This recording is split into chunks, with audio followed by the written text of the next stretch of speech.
Hyderabad Begumpet college ఘటనలో కొత్త కోణం బయటకు వచ్చింది. ప్రిన్సిపాల్ పోస్ట్ కోసమే రాద్ధాంతం చేస్తున్నట్లు ఆరోపణలు వస్తున్నాయి. కాలేజీలో లెక్చరర్ సినిమా పాటలు వింటుంటే వీడియో తీశారని ఇన్ఛార్జి ప్రిన్సిపల్ చెప్తున్నారు. 40 ఏళ్ల చరిత్ర ఉన్న తమ కాలేజీలో ఎలాంటి వీడియోల ఆరోపణలు లేవన్నారు. ప్రిన్సిపల్ పోస్ట్ కోసం కోర్టును ఆశ్రయించి ఆరోపణలు చేస్తున్న లెక్చరర్ గతంలో ఓడిపోయిందన్నారు కాలేజీ సెక్రటరీ. ఆ అక్కసుతోనే ఈ విధంగా వ్యవహరిస్తున్నారని చెప్తున్నారు.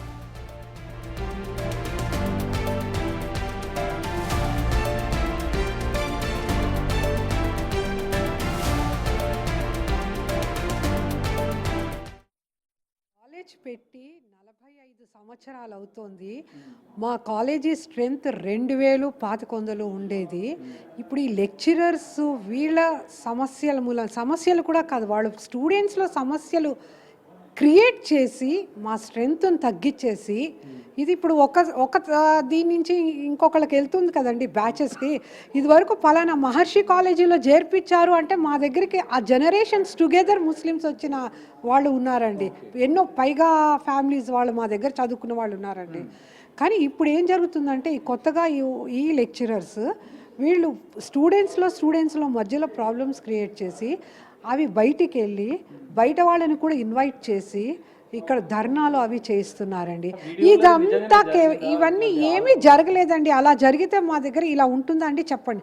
మా ప్రిమిసెస్ ఎంత ప్రిమిసెస్ మీరు చూస్తున్నారు, మావి ఎంత పెద్ద క్లాస్ రూమ్స్.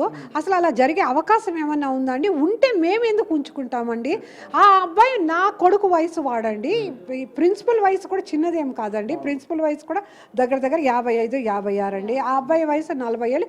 ఆ అబ్బాయికి జాబ్ చేసే కూతురు ఉందండి. అలా చేసే ఇది లేదు. అలా ఆ అబ్బాయి దగ్గరికి 15-16 ఏళ్ల పిల్లలు ఫీజులు కట్టడానికి వస్తాడు. అలా చేసేవాడైతే వాళ్ళని కూడా చేయాలి కదండి. ఈ అమ్మాయి దగ్గర 56 ఏళ్ల వ్యక్తి ఎవరైతే కంప్లైంట్ ఇచ్చిందో ఆ అమ్మాయికి అందరి మీద ఉద్దేశపూర్వకంగా కాదండి. ఇప్పుడు ఏంటంటే కోర్టులో ఈ ప్రస్తుతం ఉన్న ప్రిన్సిపల్ నెగ్గిందండి. ఆమెకి డిపిసి అరేంజ్మెంట్స్ అనేవి జరుగుతున్నాయి. సో ఇప్పుడు డిపిసి ఒక 4-5 రోజుల్లో జరిగే అవకాశం ఉంది. ఇది ఎలా అయినా క్యాన్సిల్ చేయించాలి, ఉన్నతాధికారుల దృష్టికి తీసుకెళ్తే వాళ్ళకి అనుమానం వచ్చి వాళ్ళు ఏదన్నా పోస్ట్ పోన్ చేయొచ్చు కదా. ఇలా కొన్ని రోజులు పోస్ట్ పోన్ చేద్దాం, తర్వాత చూద్దాం. ఎలాగా స్ట్రెంగ్త్ తగ్గిపోయింది కాబట్టి college మూసేస్తారు. After students left the college, after pre-final exams were going on, the last pre-final exam was there on Saturday, and after that the students left off.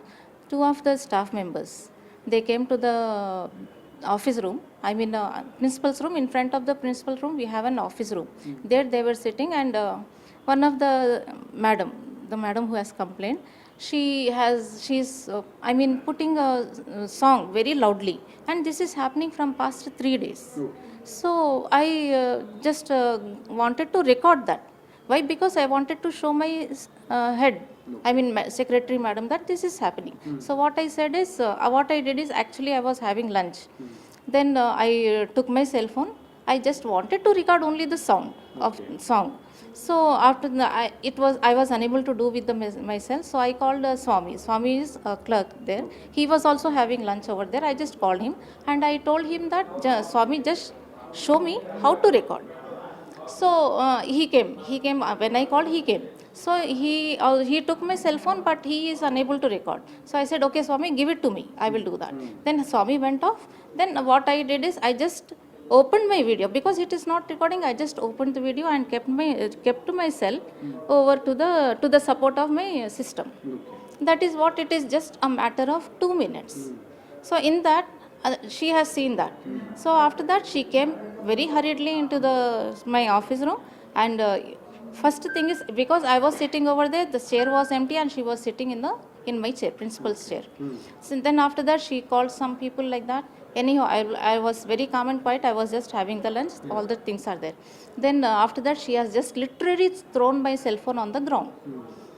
Then like that, I did not say anything after that.